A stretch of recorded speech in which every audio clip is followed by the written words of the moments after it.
आज बनवूया साबुदाणा खिचडी. पण खिचडी बनवण्याच्या आधी आपल्याकडून जर शाबू भिजवण्याचा राहून गेला असेल तर काय करावं, शाबू थोडा वेळ खमंग असा छान भाजून घ्यावा आणि तो गार पाण्यामध्ये भिजवून ठेवावा. गार पाणी त्यातलं काढून आपण तो निथळून ठेवावा. त्यामुळे काय होतं, शाबू झटकेपट भिजलाही जातो.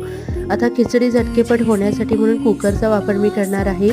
कुकर घेतला होता, त्यामध्ये आपण तुपाची फोडणी करणार आहोत. तुपामध्ये जिरे आणि मिरची छान अशी भाजून घेतली. त्यानंतर सोललेला बटाटा आपण भाजून घेण्यासाठी म्हणून थोडंसं मीठ ॲड केलं होतं. बटाटाही छान शिजला होता. त्यानंतर आपण आता भिजवलेले शाबू घ्या. झटकेपट भिजवलेले शाबू आणि कुकरमध्ये झटकेपट होणारी खिचडी. यामध्ये भरपूर असं शेंगदाण्याचं कूट घेतलं आहे. भाजलेल्याचं शेंगदाण्याचं कूट आपण सालासकटच घेणार आहोत. थोडीशी साखर आणि थोडंसं पाणी ॲड केल्यानंतर एक शिट्टी काढून घेतली.